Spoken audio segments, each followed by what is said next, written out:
시간에 성령 충만에 이르는 방법, 성령 충만에 이르는 방법이라는 제목으로 여러분과 함께 은혜를 나누고자 합니다.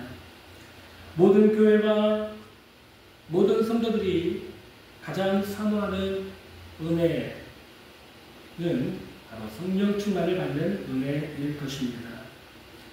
그러나 우리가 성령 충만을 받는데 심각하게 방해하는 문제가 하나 있습니다. 그 때문에 오늘날 많은 성도들이 성령 충만을 받지 못한 상태에 오랫동안 머물러 있는 것처럼 보입니다. 많은 목회자들과 성도들이 성령 충만, 성령을 받으라, 성령 충만하라는 설교도 많이 듣고 그런 말들도 많이 하지만 정작 자신들은 성령 충만을 받지 못하고 성도들도 성령 충만을 받지 못하고 교회도 성령 충만하지 못한 그런 현실들을 보고 있는 것이 오늘날 교회 현실이 아닌가 생각합니다. 왜 이런 일들이 일어날까요? 성령 충만에 대한 심각한 오해가 있기 때문에 그렇습니다. 오늘 본문 말씀에 보면 술 취하지 말라 이는 방탕한 것이니 오직 성령으로 충만함을 받으라 이렇게 되어 있죠. 그래서 많은 목회자들과 성도들이 어떻게 성령을 충만을 받으려고 애를 쓰냐.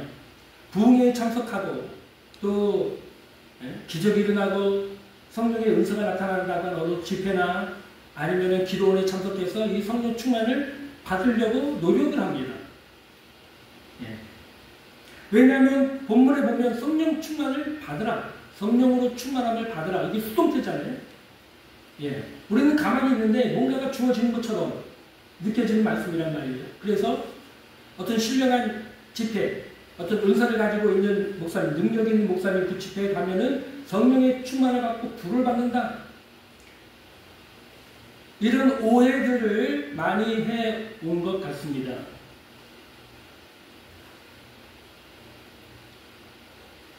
그러나 여러분 성령 충만을 받기 위해서 우리가 가만히 앉아 있으면 성령 충만이 많은 것이 아닙니다. 또 어떤 부흥 집회나 은사 집회나 능력 있는 하나님의 종이 인도하는 그 집회에 가야지 성령 충만을 받는 것도 아니에요. 물론 수동태로 되어 있습니다. 오직 성령으로 충만함을 받으라. 수동태로 되어 있기 때문에 성령 충만은 주어지는 것입니다. 우리 스스로 노력한다고 성령 충만에 이르지 못해요. 수동태이긴 하지만 우리가 반드시 해야 될 중요한 일들이 있습니다. 성령 충만을 받기 위해서 우리가 반드시 해야 될 중요한 일들이 있어요. 술 취하지 말라 는 말씀이 오늘 본문에 기록되어 있는데 우리가 술 취하기 위해서는 어떻게 해야 됩니까? 여러분 술 드셔보셨죠? 술 좋아하십니까? 가능하면 다 끊으시길 바랍니다. 술 취하지 말라고 그랬어요. 그럼 술을 취하기 위해서 우리는 뭘 해야 됩니까? 술을 마셔야죠. 그럼 술을 한 잔 마시면 우리가 술 취합니까? 물론 술을 못 드시는 분들은 한 잔 마시기도 전에 먼저 취하시는 분들 있어요. 냄새, 그 알코올에 취해가지고. 한 잔 마신다고 취하지 않아요. 2잔 마신다고 취하지 않습니다. 3잔, 4잔, 5잔, 6잔, 7잔 소주로 치면 한 병 정도를 마셔야지 사람들이 대부분 이제 취합니다. 약한 분은 반병 정도 마셔야 돼요. 5잔을 마셔야 됩니다. 그렇죠? 시간이 들어가야 됩니다. 과정이 있습니다. 계속해서 술이 우리 몸에 공급되어져야지 그 알코올이 들어와서 취하게 되는 것입니다. 성령 충만도 이와 비슷해요. 원리가 비슷합니다. 성령의 은혜나 성령의 영향력이 계속 내 안에 들어와야 됩니다. 시간이 걸립니다. 과정이 있습니다. 그 과정을 거치면서 계속해서 성령이 채워져서 충만함에 이르게 되는 것입니다. 그렇다면 우리가 어떻게 해서 계속해서 성령이 공급되는 그런 삶을 살 수 있을까요? 사도행전 5장 32절에 보면 하나님이 자기에게 순종하는 자들에게 성령을 주셨다고 했어요. 하나님께 순종하는 자리에 머물러 있어야 됩니다. 그럼 그 자리에 계속 머물러 있으면 성령이 계속 부어주는 거예요. 시간이 걸립니다. 순종의 자리에서 우리가 계속해서 하나님의 말씀에 순종하고 하나님의 뜻에 순종하면서 기다리고 있으면 성령이 계속 부어줘서 충만하게 되는 것입니다. 이것이 성령을 받는, 충만을 받는 방법이에요. 저는 이 시간 우리가 성령 충만을 받기 위해 하나님께 순종해야 될 4가지 부분에 대해서 이 시간에 말씀을 드리고자 합니다. 이 4가지 중에 한 가지라도 부족하면 안 돼요. 순종하는 것이 아니기 때문에. 하나님이 누구에게 성령을 부어주십니까? 하나님께 순종하는 사람에게 성령을 부어주십니다. 그러므로 하나라도 불순종하게 되면 여러분 성령 충만이 임하지를 않는 것입니다. 그만큼 이 4가지 방법은 모두 여러분이 성령 충만을 받기 위해서 적극적으로 날마다 행해야만 하는 일에 대해서 제가 이 시간에 말씀을 드리고 설명을 드리고자 합니다. 여러분 잘 들으시고 귀 기울여 들으시고 여러분 적극적으로 성령 충만을 받기 위해서 애쓰고 노력하시고 또 성령의 충만함을 받아서 변화된 삶 날마다 감사가 넘치고 기쁨이 넘치고 사랑이 넘치고 성령의 아름다운 열매들을 맺고 복음을 전하게 되고 교회가 세워지고 가정이 변화되어지고 질병이 고침받고 저주가 떠나가고 귀신이 떠나가는 하나님의 놀라운 역사를 경험하는 인생 되시길 주님의 이름으로 축복하고 하나님께 귀하게 쓰임받는 주의 종들 되시길 주님의 이름으로 축복합니다. 첫 번째 우리가 해야 될 일은 주일 성수를 반드시 해야 됩니다. 주일을 반드시 지켜야 돼요. 주일 성수는 우리가 하나님을 믿는다고 하는 믿음의 고백입니다. 동시에 하나님의 율법에 순종하는 행위입니다. 주일 성수를 하지 않으면서 하나님께 축복을 받는다? 그것은 일어날 수 없는 일입니다. 하나님의 율법인 주일 성수를 하지 않고 주일날 빠지고 빼먹으면서 축복을 받는다든지 성령 충만을 받는다든지 하는 일은 절대로 일어나지를 않는 것입니다. 하나님께서는 순종하지 않는 자에게, 불순종하는 자에게 축복도 내려주시지 않을 뿐만 아니라 성령 충만도 부어주시지 않기 때문입니다. 만약 주일 성수를 하지 않고 있다면 여러분은 불순종하는 자리에 지금 계시는 거예요. 순종의 자리로 나오셔서 주일 성수를 반드시 해야 됩니다. 주일날은 교회에 나오셔서 반드시 예배를 드려야 됩니다.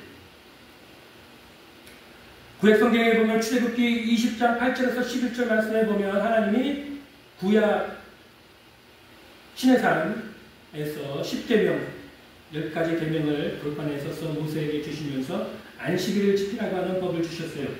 출애굽기 20장 8절에서 11절입니다. 안식일을 기억하여 거룩하게 지키라. 엿새 동안은 힘써 내 모든 일을 행할 것이나 일곱째 날은 내 하나님 여호와의 안식일인즉 너나 내 아들이나 내 딸이나 내 양종이나 내 여종이나 내 가축이나 내 문 안에 머무는 캐리라도 아무 하지 말라.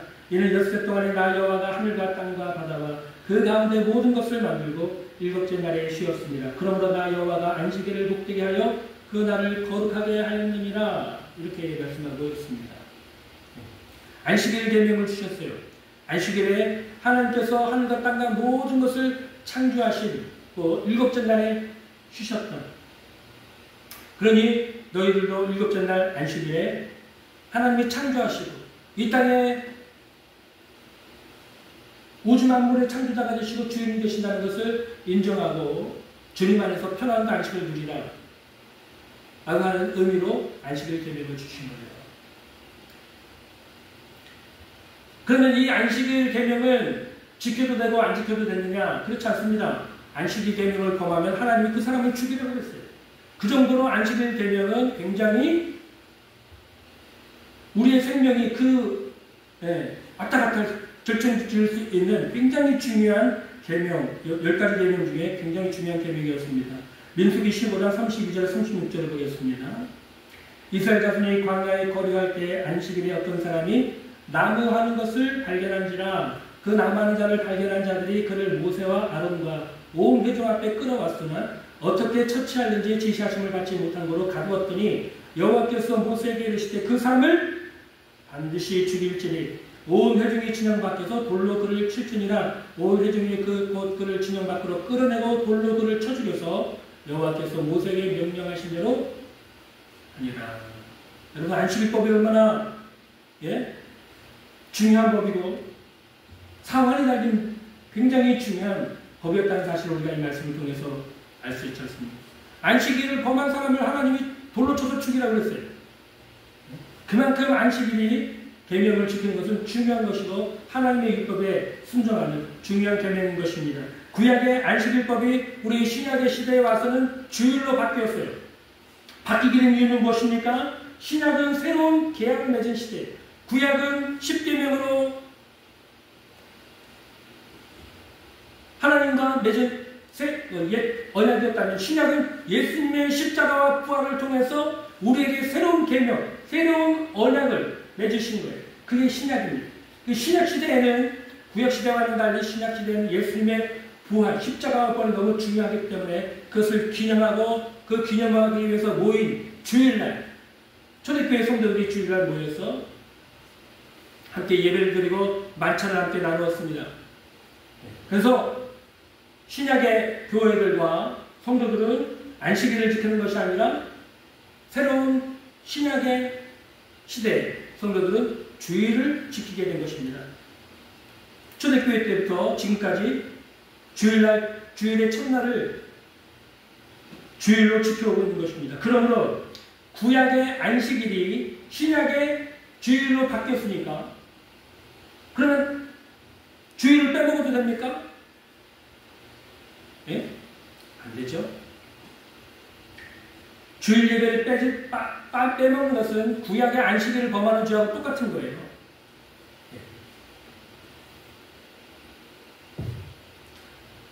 구약에서 안식일을 범한 사람은 하나님을 돌로 쳐서 죽이라고 할 만큼 무서운 심판이 따르는 만약에 이 계명을 지키지 않으면 죽음의 형벌이 가해지는 무서운 율법이었습니다. 그것이 주일날, 오늘날 주일 예배예요. 그 주일 예배는 전쟁이 일어나도 주일 예배를 드립니다. 장례가 나도 주일 예배를 드려요.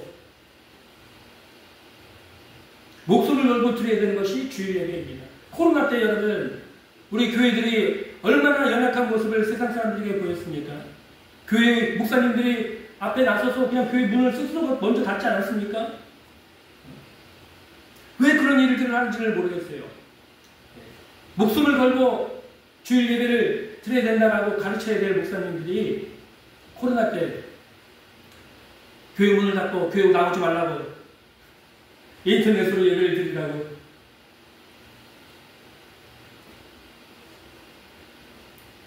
그건 잘못된 것입니다.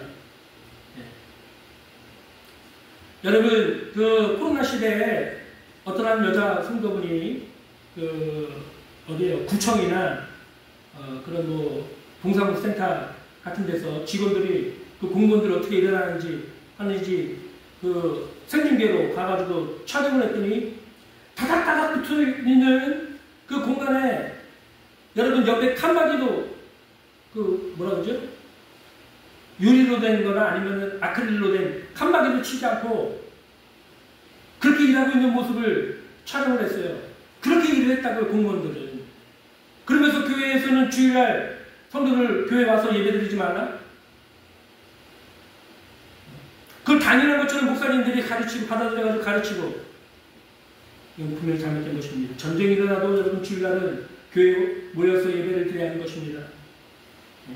사람이 죽어도 장례를 미루면서까지 아니면 앞당기어서 장례를 치르고 주일 예배를 드리는 것이 성도들의 합당한 모습인 것입니다. 그게 하나님의 말씀에 하나님의 뜻에 순종하는 성도들의 모습인 것입니다. 그런 예배자들을 하나님이 찾으시는 것입니다. 예? 하나님의 영이시니 영과 진리로 하나님을 예배해야 한다. 하나님이 이렇게 예배하는 자들을 찾으시느니라. 하나님이 예배자를 찾고 계시는 것입니다. 예배하는 사람에게 은혜를 부어주신 것입니다. 그런 성령 충만을 받기 위해서 여러분 반드시 주일 성수를 하셔야 합니다. 순종의 자리에 나오셔야 합니다.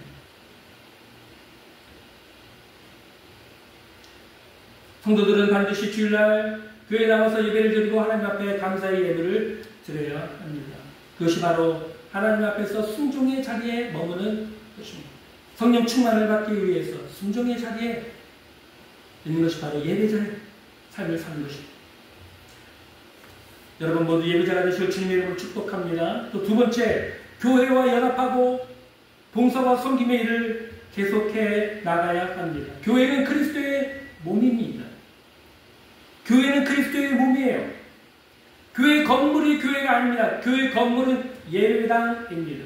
교회는 무엇입니까? 예수님을 믿고 성령을 받은 사람들이 모인 성령 공동체가 바로 교회이고, 그 성령 공동체는 바로 그리스도의 몸을 이루는 것입니다. 그래서 성도 한 사람 한 사람 개개인이 이 땅을 사는 것이 아니라 이 성도들은 교회에 와서 성령 공동체와 하나로 연합해서 그리스도의 몸을 이루고 그리스도의 몸을 세우는 예수 그리스도의 각 지체가 되는 것이 바로 우리 성도들입니다. 그래서 혼자서 신앙생활을 하겠다고 하는 개인주의, 이런 것은 성령의 뜻을 거스르는 불순종의 죄이기 때문에 성령 충만을 받을 수 없어요. 아무리 혼자 열심히 집에서 유튜브로 방송을 보고 기도하고 말씀을 읽고 성경을 읽는다 할지라도 교회에 나와서 성도들과 연합하고 또 연합한 상태에서 서로 사랑으로 섬기고 봉사하고 그리스도의 몸을 세우는 일에 충성하고 봉사하는 일을 하기 전까지는 성령 충만을 임할 수가 없어요. 어떤 분들이 기도원에서 막 기도하다가 불을 받았다고 하는데 그 불은 불이 아니에요. 큰 은혜를 받은 것이죠. 큰 은혜를 받고 변화가 된 것이지 성령 충만이라고 할 수 없어요. 물론 그렇게 해도 성령이 부어지기도 합니다. 그것을 우리가 부인할 수는 없겠지만 신약의 모든 성도들이 공통적으로 성령 충만을 받아야 되는 방법은 그런 게 아니에요. 그러면 성도들이 다 직장을 때려치고 다 산에 들어가고 산기도 하고 기도원 들어가서 금식하면서 성령 충만 받을 때까지 나오지 말아야죠. 그렇지 않습니까? 그것이 성경적인 교훈이 아닙니다. 모든 성도에게 적용되는 그런 모범적인 교훈이 아니에요. 그건 예외적인 일이고 모든 성도들에게 주어진 성령 충만을 받을 수 있는 방법이 있습니다. 그것은 바로 교회에 나오셔서 주일날 예배를 드리시고 또 교회 성도들과 하나가 돼서 연합해서 교제하고 친교를 이루고 가까이 내 이웃처럼 내 형제처럼 가깝게 지내고 관심을 가지고 서로 돌보고 사랑으로 봉사하면서 우리 교회에 맡겨준 사명, 복음 전도의 사명, 하나님의 교회를 세우는 사명을 위해서 죽도록 충성할 때 하나님이 그 성령 공동체 가운데 흐르는 예수의 생명으로 여러분 생명 속에 흐르게 하시고 성령의 능력이 흐르는 그 공동체 속에 여러분의 심령 가운데에도 성령의 능력이 흐르도록 하나님이 은혜를 베풀어 주시는 것입니다. 그 성령 충만을 받을 수 있는 것, 그런 일들 계속 성실하게 충성을 다해서 목숨을 다해서 행할 때, 근데 그게 쉬운 일이 아니죠. 왜? 교회는 나하고 똑같은 사람만, 내가 원하는 사람들만 있는 것이 아닙니다. 별의별 사람이 다 있어요. 성령 충만을 받지 못한 사람, 까탈스러운 사람, 짜증 부리는 사람, 부부싸움 해가지고 화가 난 상태에서 나온 사람, 별의별 사람이 다 있습니다. 음식도 까다로운 사람이 있고 커피 하나를 마셔도 까다롭게 부는 사람이 있고 그런 사람들하고 연합을 해야 돼요. 하나가 돼서 뭔가 일을 해야 돼요. 하나님 나라를 위해서. 그러니 얼마나 이게 힘듭니까? 보통 힘든 게 아니죠. 그걸 다 참고 인내하고 용서하고 변치 않으면서 계속해서 주님의 나라를 위해서 주님의 칭찬만을 바라보면서 일한다는 것이 결코 쉬운 일은 아닙니다. 또 교회 다니다 보면 어떤 형제는 술에 취해 있어요. 빠져 있어요. 어떤 사람은 간죄를 범하고 있어요. 어떤 사람은 사기를 치고 있고 어떤 사람은 거짓말하고 있고 별별 사람들이 다 있습니다. 실망하지 않을 수 없습니다. 낙심하지 않을 수 없습니다. 그럼에도 불구하고 마음이 변치 않게 순종의 자리에서 복음을 전하고 하나님의 교회를 이 땅에 세우는 일에 최선을 다하는 것. 그럴 때 하나님이 그 사람들에게 성령을 부어 주십니다. 할렐루야. 그 우리가 복음 전하기 위해서는 뭘 해야 됩니까? 성령을 받아야죠. 사도행전 1장 8절입니다. 오직 성령이 너에게 임하시면 너희가 권능을 받고 예루살렘과 온 유대와 사마리아와 땅끝까지 이르러 내 증인이 되리라. 성령을 받게 되면 복음 전파 사역을 잘 감당할 수가 있습니다. 복음을 전하고 싶어집니다. 사람들을 바라볼 때 영혼이 불쌍하게 여겨집니다. 사랑스러워집니다. 긍휼히 여기는 마음이 생깁니다. 어떻게 해서든지 복음을 전해서 저 사람을 구원하고 싶은 마음이 애절해집니다. 그 성령을 받으셔야 돼요. 성령을 받아서, 성령 충만을 받아서 복음을 전해서 사명을, 영혼들을 구원하는 사명을 감당해야 됩니다. 마태복음 28장 19절 20절에 보면 너희는 가서 모든 족속으로 제자를 삼으라고 했죠. 또 마가복음 16장 15절 16절에도 너희는 온 천하에 가며 만민에게 복음을 전파하라 했습니다. 믿고 세례를 받는 사람은 영생을 얻지만 거부하고 부인하는 사람은 정죄를 받는다, 심판을 받는다 말씀이 기록되어 있습니다. 복음 전파 사명을 감당해요. 그 사명에 하나님이 성령을 부어주십니다. 또 교회를 세우기 위해서 성실하게, 정직하게, 바르게 하나님을 경외하는 마음을 가지고 충성스럽게 봉사하고 섬기는 사람들에게 하나님의 성령을 부어주세요. 그래서 여러분, 성령을 받기 위해서, 충만을 받기 위해서는 주일 예배를 드려야 됩니다. 또 교회에 나오셔서 그리스도의 몸된 성도들과 연합해서 봉사와 섬김에 사명 감당하는 일을 행할 때에 그게 바로 순종의 자리에 계신 것입니다. 하나님의 성령을 부어주시는 그 자리에 여러분이 있게 되는 것입니다. 성령께서 운행하시는 곳에 여러분이 있게 되는 것입니다. 하나님의 기적이 나타나는 곳에 여러분이 있게 되는 것입니다. 그러므로 여러분이 은혜가 임하고 성령이 임하다 보면 충만케 되게 되는 것입니다. 오늘날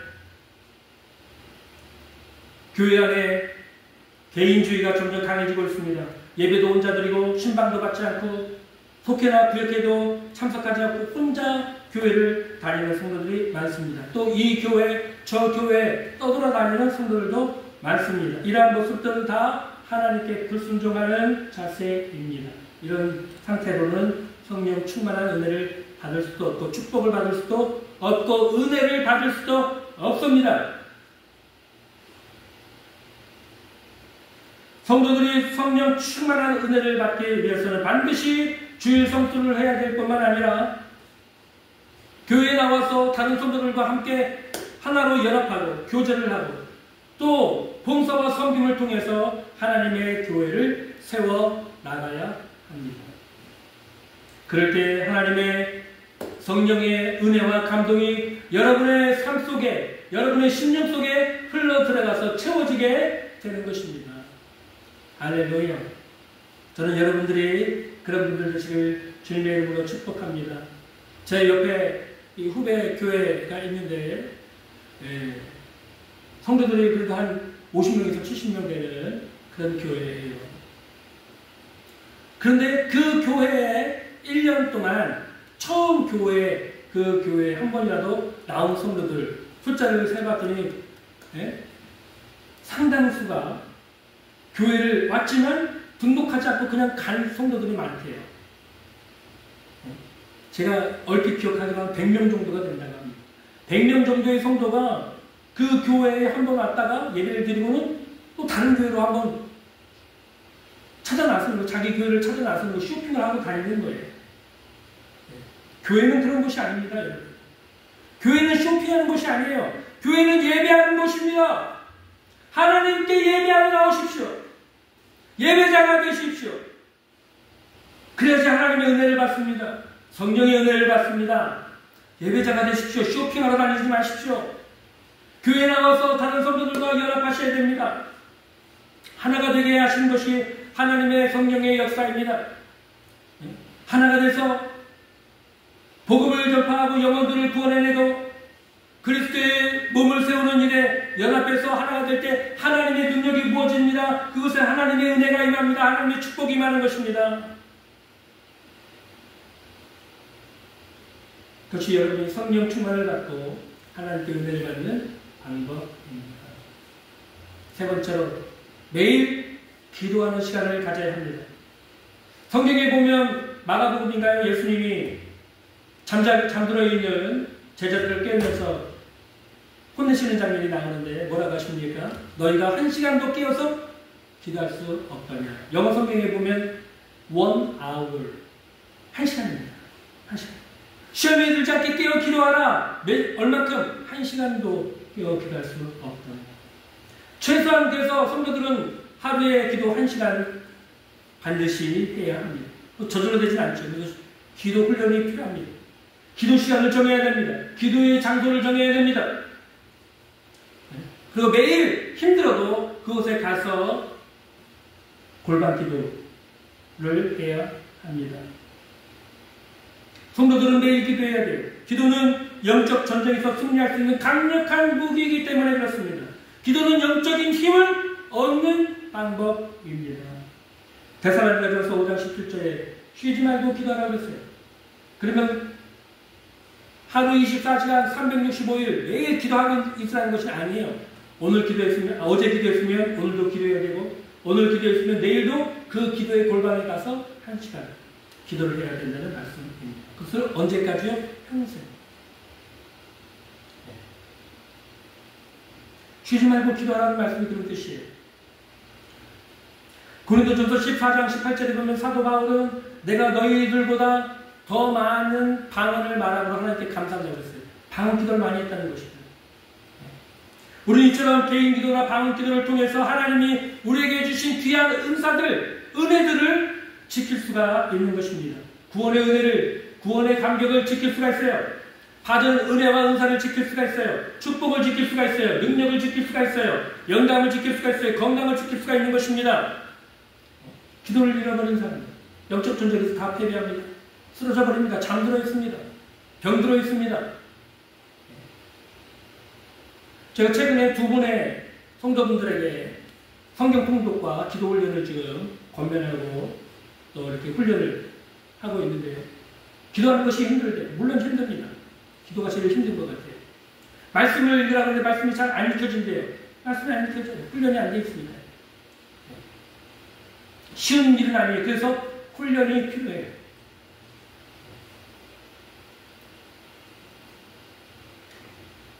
그것이 훈련이 되고 훈련이 돼서 습관이 되도록 훈련이 되어야 됩니다. 기도가 왜 얼마나 절실하게 필요한지 기도를 해보면 알게 됩니다. 예수님의 사복음서에 나오는 예수님의 기도 생활을 한번 생각해 보십시오. 제자들이 예수님을 찾아요. 예수님이 안 보이면 막 찾으러 다닙니다. 예수님이 어디 계십니까? 기도하는 곳에 가서 혼자 기도하고 계세요. 천만 나는 예수님은 기도 시간을 만드셨어요. 또 낮에 그렇게 고생에 열심히 하시다가 밤에도 밤늦게까지 시간이 나면 혼자서 기도하셨어요. 기도가 예수님 삶의 습관이에요. 기도가 습관이 돼야 돼요. 여러분 그 기도 시간, 정해진 기도 시간에 기도하는 것이 여러분 습관이 돼야 됩니다. 여러분 가족이 알아야 됩니다. 성도들이 알아야 됩니다. 아, 이 시간은 저분이 기도하는 시간이야. 전화해도 전화를 안 받을 거야. 말을 만나러 가도 못 만날 거야. 그걸 알아야 돼요, 사람들이. 네? 여러분 기도 시간이 분명하게 정해져 있어야 돼요.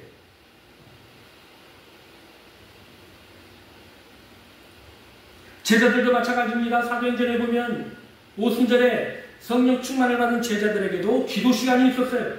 사도행전 3장에 보면은 제9식 기도 시간에 베드로와 요한이 기도하러 성전에 올라가는 모습을 보게 됩니다. 정해진 기도 시간이 있었어요. 성령 충만했던 그 사도들도.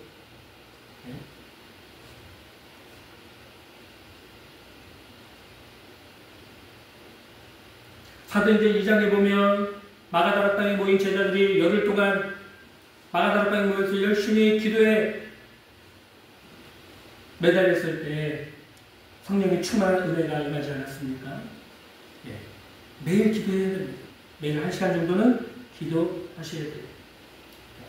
기도하는 것이 율법을 얽매이는 것이 아닙니다. 기도가 여러분에게 하나님이 주신 축복을, 구원의 은혜를 지키게 하는 것입니다. 받은 은혜를 지키는 것입니다. 또 더 많은 은혜를 받을 수 있도록 능력을 받게 하는 것입니다.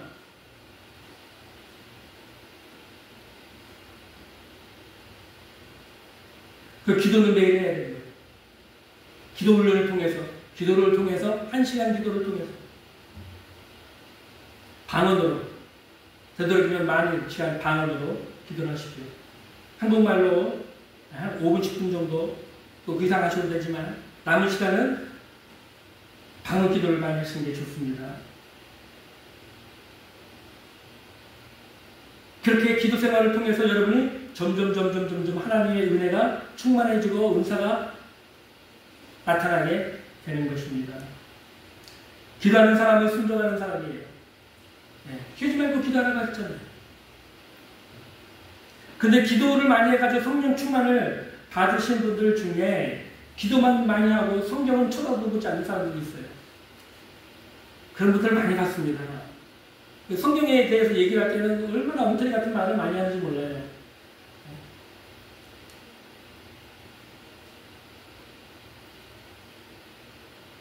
기도는 하나님의 말씀에 순종하는 것입니다. 그러므로 성령의 충만한 은혜가 임하는 방법이에요. 주일 성수를 해야 되고요. 교회 나와서 성도들과 연합해서 교제하고 봉사와 섬김회를 해야 되고요. 세 번째는 매일 기도해야 합니다. 매일 기도해야 돼요. 그것이 하나님의 뜻에, 하나님의 말씀에 순종하는 자세입니다. 기도만 열심히 한다고 성령 충만을 받는 것이 아니에요. 주일 성수가 있어야 됩니다. 그리고 교회 성도들과 연합해서 봉사와 섬김회를 해야 됩니다. 그리고 기도해야 돼요. 또 기도만 해서 성령 충만하는 것이 아니에요. 뭘 또 해야 됩니까? 말씀을 읽고 묵상하고 배워야 됩니다. 한국교회 안에 이상한 현상이 하나 있습니다. 기도 많이 하는 교회나 기도원에서는 기도는 열심히 하면서 말씀을 무시합니다. 말씀하는데 능력이 없다 이거죠. 그러면서 말씀만 강조하는 교회를 무시합니다. 또 반대로 말씀을 강조하는 교회나 기도원 그런 곳에서는 어떤 성교단체나 그런 곳에서는 뭐 기도 강조하고 성령도 은사 강조하고 그런 데를 무시합니다. 말씀도 모르는 사람이 뭔 치유를 한다고 뭔 예언을 한다고 무시를 합니다. 그런데요 성경적인 진리는 그 한가운데 있습니다. 우리는 항상 균형 잡힌 신앙생활을 해야 합니다. 우리를 거룩하게 만드는 것은 기도만도 아니고 말씀만도 아닙니다. 기도와 말씀으로 우리가 거룩하게 되는 것입니다. 그러므로 성도들은 매일 기도를 1시간 해야 되고요. 매일 성경을 읽어야 합니다. 저는 보통 30분 정도 추천을 드립니다. 성경적인 진리는 아니고 30분을 해야 된다. 이게 성경에 기록되어 있지 않아요.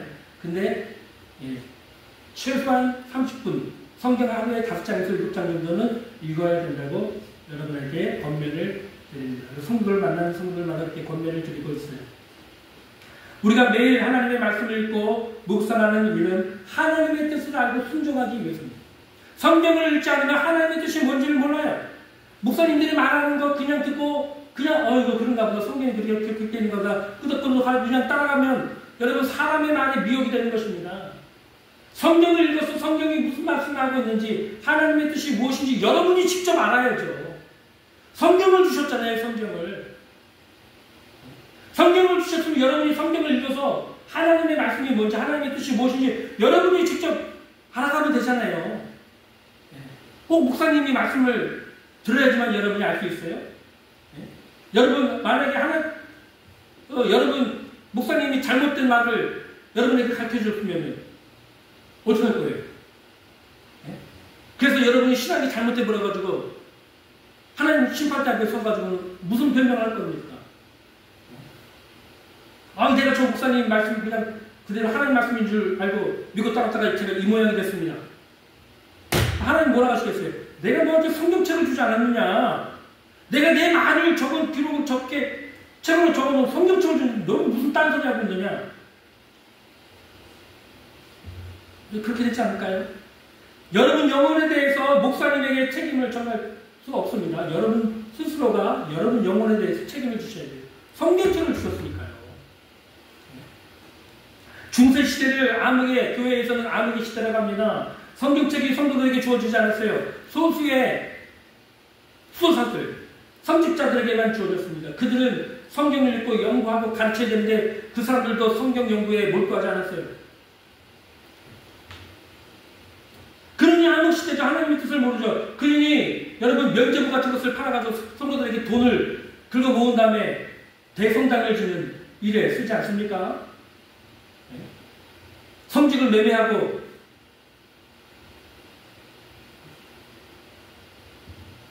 오늘날 교회 성도들 중에 매일 성경을 읽는 성도가 과연 몇 명이나 됩니까? 저는 오늘날 이 시대도 중세교회하고 똑같다, 거의 비슷하다고 생각합니다. 제가 만나는 성도들마다 성경을 읽으라고 권면하는데 성경 읽는 걸 그렇게 힘들어요. 왜? 여태까지 읽어본 적이 없으니까. 그리고는 교회를 10년, 20년, 30년, 40년, 50년 다녔다고 그래요. 그거 뭐하러 그렇게 열심히 다니셨어요? 네? 물론 교회 열심히 다니는 거 좋지만 성경도 안 읽으시면서 하나님의 뜻도 모르면서 뭘 그렇게 열심히 한 거예요? 베드로전서 2장 2절에 보면 신령한 젖을 사모하라고 했어요. 또 베드로후서 3장 18절에 보면 구주 예수 그리스도의 은혜와 그를 아는 지식에서 자랑하라고 했습니다. 어떻게 자랑합니까? 하나님의 말씀을 읽고 묵상하고 공부를 통해서. 시편 말씀에도 복 있는 사람은 주야로 하나님의 말씀을 묵상하는 사람이라고 하지 않았습니까? 그 사람이 하는 일이 다 형통한다고 성경은 말씀하고 있습니다. 여러분, 이 외에도 우리가 성경을 읽어야 될 충분한 이유가 있습니다. 예수님이 마귀에게 광야에서 시험을 받을 때 어떻게 물리치셨습니까? 말씀으로 물리치셨어요. 하나님의 뜻을 분명하게 아는 것으로 마귀의 시험을 물리치셨다고요. 그 성경을 모르면 마귀의 시험을 여러분 물리칠 수 있어요? 없어요? 없어요. 에베소서 6장 17절에는 하나님의 말씀 곧 성령의 검이라고 했어요. 성령의 검. 영적 전쟁에서 여러분 강력한 무기는 하나님의 말씀입니다. 말씀. 하나님의 말씀이 여러분의 생각을 변화시켜야 됩니다. 여러분의 생각은 믿음이 아니에요. 여러분의 생각은 진리가 아니에요. 하나님의 말씀이 진리예요. 하나님의 말씀만이 영원히 변함없이 진리인 것입니다. 그러므로 하나님의 말씀을 읽고 묵상하고 말씀을 믿어야죠. 여러분 생각을 믿지 마십시오. 여러분의 감정을 믿지 마십시오. 여러분의 환경을 믿지 마십시오. 하나님의 말씀을 믿으십시오. 성경을 날마다 읽어야 합니다. 그것도 훈련입니다. 성경 읽는 훈련. 매일같이 시간을 정해놓고 기도 시간을 정해놓은 것처럼 말씀 시간도 같이 정해놓으십시오. 그래서 하루에 30분 정도 성경을 매일 5장에서 7장을 읽으십시오. 그래야 하나님의 뜻을 알고 순종할 수 있죠.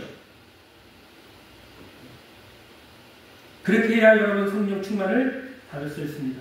성령 충만은 어느 날 하늘에서 뚝 도깨비 방망이가 떨어지는 것처럼 임하는 것이 아닙니다. 이런 일들을 반복해서 순종의 자리에서 계속 머물러 있을 때 주의 성수를 하고 성도들 가운데 연합해서 사명의 일들, 복음 전파와 교회를 세우는 일을 감당하고 날마다 깨어서 기도 시간 기도하고 날마다 하나님의 말씀을 읽고 묵상하고 공부할 때 그때 점점 여러분이 그 자리가 순종의 자리가 되고 점점 하나님의 성령의 은혜가 쌓여서 어느 날 충만한 은혜가 임하게 되는 것입니다. 하나님은 누구에게 성령을 부어주십니까? 하나님께 순종하는 사람들에게 부어주십니다. 날마다 하나님을 예배하는 사람들에게, 날마다 하나님의 교회, 성도들과 교제하고 죽도록 충성하는 종들에게, 매일 기도에 힘쓰는 사람들에게, 매일 말씀을 붙들고 읽고 묵상하는 사람들에게 하나님은 성령을 부어주십니다. 그러므로 여러분 성령 충만을 받기 위해서 여러분들 다른 곳으로 돌아다닐 필요가 없습니다. 능력 있는 주의 종들을 찾아다닐 필요는 없어요. 여러분이 현재 있는 그곳에서 순종하십시오. 하나님을 예배하는 사람이 되십시오. 하나님의 교회에 충성스러운 일꾼이 되십시오. 매일 기도에 힘쓰십시오. 하나님의 말씀을 붙드십시오. 그러면 여러분이 성령을 마시게